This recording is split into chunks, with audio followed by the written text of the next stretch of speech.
So let me start today's lecture.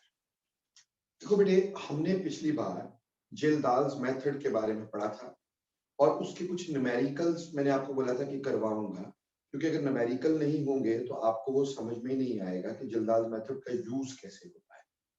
ठीक, सो पहले हम करेंगे numericals on Kjeldahl's method. Numericals on Kjeldahl's method. ठीक है बच्चे, इससे पहले कि हम इसके न्यूमेरिकल करेंगे तो पहले आपको इसका फॉर्मूला एक बार रिमाइंड करवा देते हैं कि इसका फॉर्मूला एक्चुअली कैसा होता था। ठीक, ताकि हमें समझ में आ सके। देखो बेटे, इससे हम जब परसेंटेज ऑफ नाइट्रोजन निकालते थे जेल्दाल मेथड से, तो हम लिखते थे 1.4 into N1 into V minus V1 divided by weight of organic compound. जहां पे हमारे पास ये जो N1 था बेटा, N1 was normality of standard acid।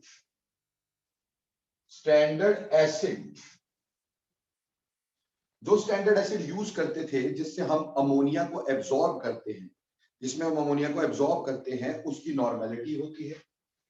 V is excess volume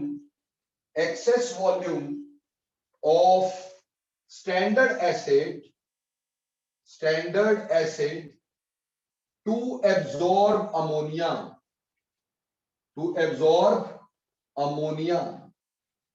ठीक है, और V1 क्या होता था? V1 होता था volume of standard acid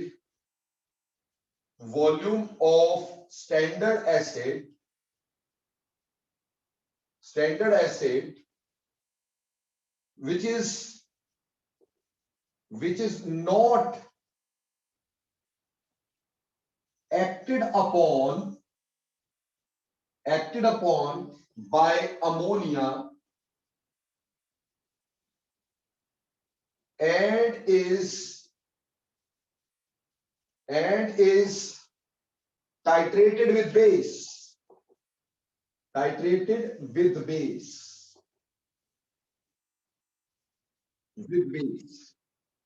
Got it or not? ठीक, ये था हमारे पास जो हमने उस दिन पढ़ा था। जिसमें इधर आता है, मैंने केमिस्ट्री करानी है तुझे जिसनूर। एक second number, 1 second what mic off करें। Whose mic is on? Please अपना माइक ऑफ करें।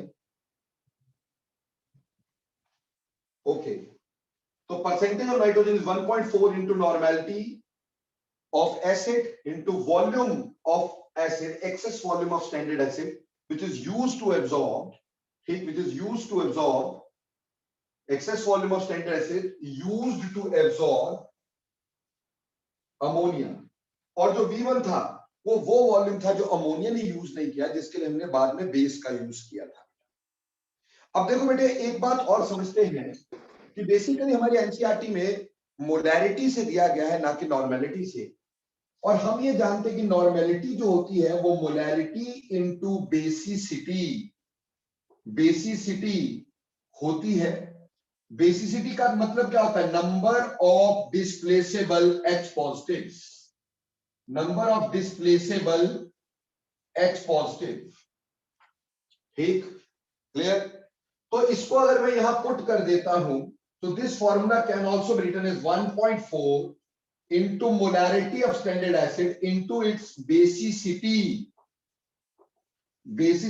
into V minus V1 divided by weight of organic compound।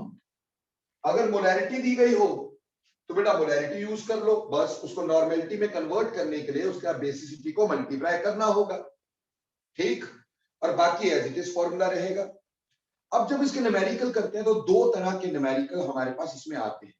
मैं दोनों तरह के न्यूमेरिकल तुम्हें करवा रहा हूं, तो थोड़ा सा ध्यान देंगे ताकि दोनों तरह के न्यूमेरिकल्स हमको अच्छे से क्लियर हो जाएं। देखो बेटा, पहला न्यूमेरिकल लिखिएगा जरा, न्यूमेरिकल नंबर 1। न्यूमेरिकल नंबर 1 हमें बोला in during nitrogen estimation, during nitrogen estimation, nitrogen estimation by Gildahl's method, by Gildahl's method, during nitrogen estimation by Gildahl's method, the ammonia evolved, the ammonia evolved, the ammonia evolved by 0.5 gram of organic compound, organic compound. The ammonia evolved by 0.5 gram of organic compound, neutralized by, is neutralized by 10 milliliter, is neutralized by 10 milliliter of 1 molar H2SO4, of 1 molar H2SO4. Find the percentage of nitrogen. देखो बेटा, इस question में थोड़ा ध्यान दो। इस question में हमारे पास वेट ऑफ ऑर्गेनिक कंपाउंड दिया है, वेट ऑफ ऑर्गेनिक कंपाउंड दिया है कितना, 0.5 ग्राम दिया है। पर इसमें जो अमोनिया है उसको हमने डायरेक्टली जब एब्जॉर्ब किया है H2SO4 में, तो एक्सेस वाला नहीं दिया, हमें बोला इस अमोनिया ने इतना यूज किया, यानी हमें इसमें एक्सेस वाला लेने की जरूरत है ही नहीं। तो volume used by ammonia, volume used, volume of acid बोल लो, volume of H2SO4 used by ammonia, used by ammonia, वो डायरेक्टली दे दिया 10 मिलीलीटर। बेटे हमारे पास वॉल्यूम यूज्ड बाय अमोनिया जो होता था वो एक्चुअली हम ऐसे निकाला करते थे V माइनस V1, ये volume of standard acid used by ammonia था, यूज्ड बाय अमोनिया। पर यहां एक चीज हमें पहले एसिड एक्सेस में दिया होता था और अमोनिया उसमें एब्जॉर्ब करने के बाद भी एसिड बचता था जिसको हम न्यूट्रलाइज करते थे और उसकी वॉल्यूम V1 दी होती थी। पर यहां ऐसा नहीं है, यहां तो दिया ही उतना है जितना अमोनिया के साथ रिएक्ट किया, यानी देखा जाए तो ये टोटल वैल्यू ही V माइनस V1 के बराबर है। एक्चुअली V माइनस V1 क्या था, it was volume used by ammonia, तो it is directly given here, indirectly नहीं है, डायरेक्टली गिवन है। और बेटा मोलैरिटी दे रखी है H2SO4 की कितनी, 1 मोलर। अब ऑब्वियसली पहले हमें नॉर्मेलिटी निकालनी है।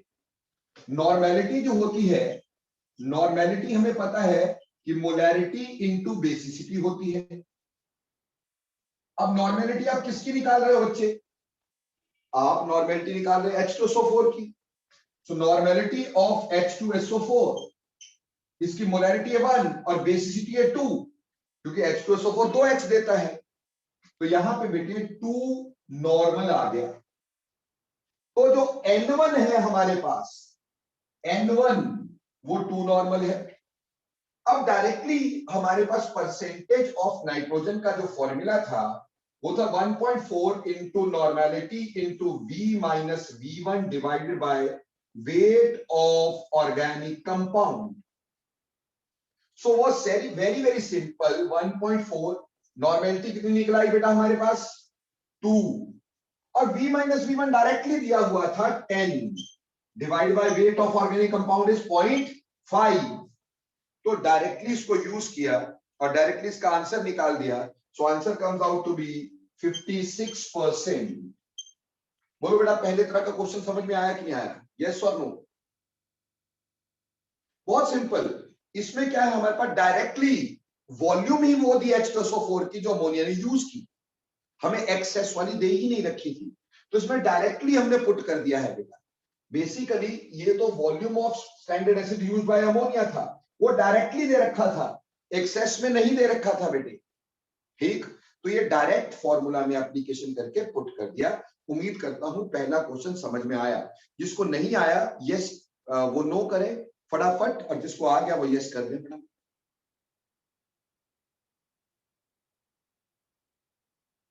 ओके, मुझे सभी का यस ही मिल रहा है। Very good very good.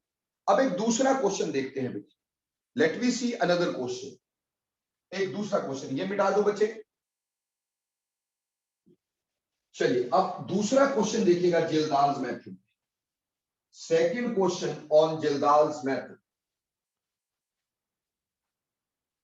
देखो बेटा, सेकंड क्वेश्चन जब जिल्दाल्स मेथड पे करेंगे तो क्वेश्चन देखिएगा। क्वेश्चन हमें ये कहता है a sample of a 0.5 gram of organic compound, a sample of 0.5 gram of an organic compound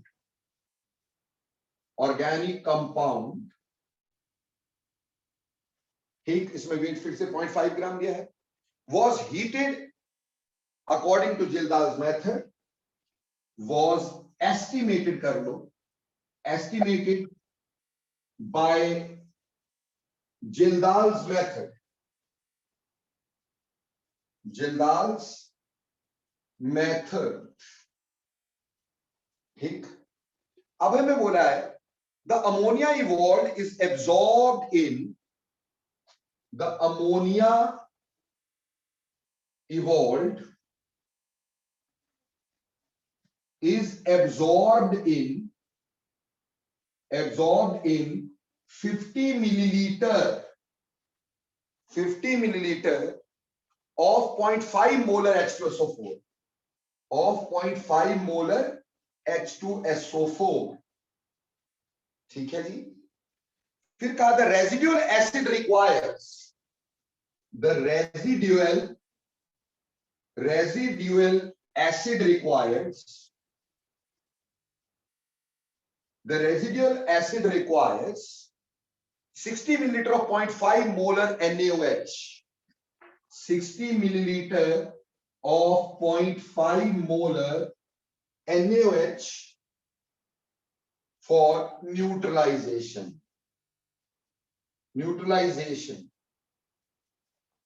ठीक है। नाउ कहा find the percentage of nitrogen, find the percentage of nitrogen। सी बच्चों, इसमें हमारे पास क्या क्वेश्चन है कि हमने 0.5 ग्राम को हीट किया, उससे कुछ अमोनिया को हमने एसिड में डाला। तो पहली बात है इसमें दिया क्या है कि वेट ऑफ ऑर्गेनिक कंपाउंड दे रखा है 0.5 ग्राम, और जो आपके मोलैरिटी है H2SO4 की वो दे रखी है 0.5, और इसका वॉल्यूम यानी कैपिटल V जो एक्सेस में लिया हुआ है बेटे वो दे रखा है 50 मिलीलीटर। लेकिन यहां पे पहले वाले क्वेश्चन से अलग है, हमारे पास कुछ एसिड अभी भी बचा है, और वो जो बचा हुआ एसिड है उसको आगे हमने क्या किया, रेजिडुअल एसिड को बेस के साथ रिएक्ट करवाया।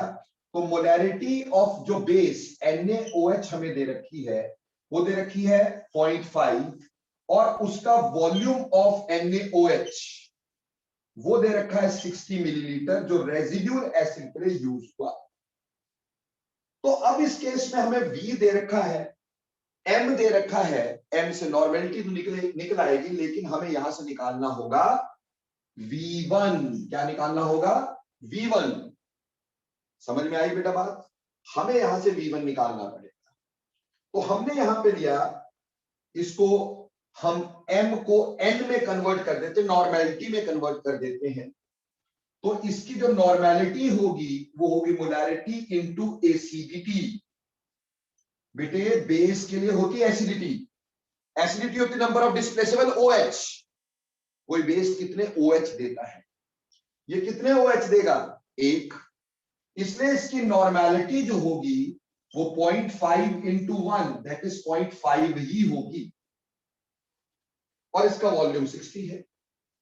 इसकी नॉर्मेलिटी की बात करें तो बेटा that is molarity into basicity. अब मोलैरिटी इसकी थी 0.5, बेसिसिटी H2SO4 की 2, तो ये 1 आ गया। अब सबसे पहला काम था N1V1 is equal to N2V2। यहां पे हमने लिया स्टैंडर्ड एसिड H2SO4 और ये लिया था बेस NaOH, यानी इसको अपन ने 2 लिख दिया, इसको 2 लिख दिया और इसको हमने 1 लिख दिया, इसको रहने दिया क्योंकि एक्सेस में। यहां से हमने V1 निकाली, V1 आएगा N2V2 अपॉन N1। N2 की वैल्यू आई 0.5, V2 की वैल्यू आई 60 और N1 की वैल्यू आई 50। ठीक है बच्चों, समझ में आया कि नहीं आया? ठीक, N1 की वैल्यू 50 नहीं, सॉरी क्या आई 1, तो दिस इज 30 मिलीलीटर V1 आ गया, V1 बिकम्स 30 मिलीलीटर।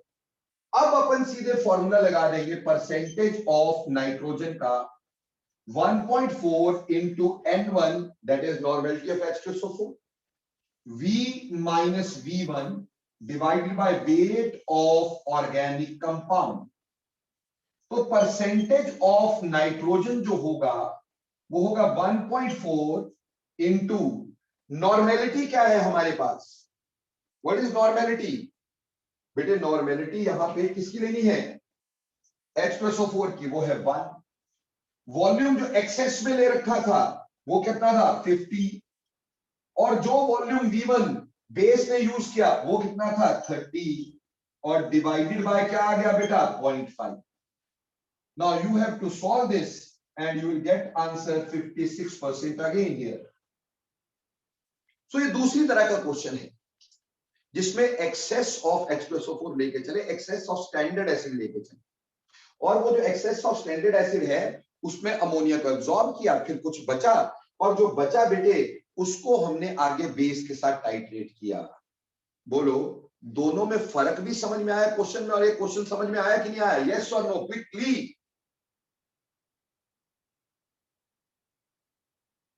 किसी को कोई दिक्कत हो वो पूछ सकता है राइट नाउ। ओके, यहां सभी का मेरे को यस ही मिल रहा है। तो दोनों क्वेश्चन में फर्क देखना मिला। पहले क्वेश्चन में डायरेक्टली हमारे को क्या दे रखा है कि इतनी अमोनिया बनी थी, अमोनिया को डायरेक्टली इतने H2SO4 में एब्जॉर्ब कर लिया, बस वो न्यूट्रलाइज हो गया कंप्लीट, तो वो डायरेक्ट पुट कर दिया था। लेकिन यहाँ पे एक्सेस ऑफ H2SO4 दिया था, बचा हुआ एसिड जो है वो फर्दर न्यूट्रलाइज किया बेस के साथ, तो उसमें हमें V1 निकालना पड़ा। ठीक, V हमें ये दे रखा था, V1 निकाल दिया। ठीक, by N1 V1 is equal to N2 V2, and then we put in the formula to calculate the percentage। तो उम्मीद करता हूं ये दोनों फॉर्मूलाज और दोनों तरह के क्वेश्चन आपको समझ में आ गए होंगे। यही दो तरह के क्वेश्चन जिल्दाल्स मेथड में मिल सकते हैं। चलिए, तो दिस वाज जिल्दाल्स मेथड। ठीक,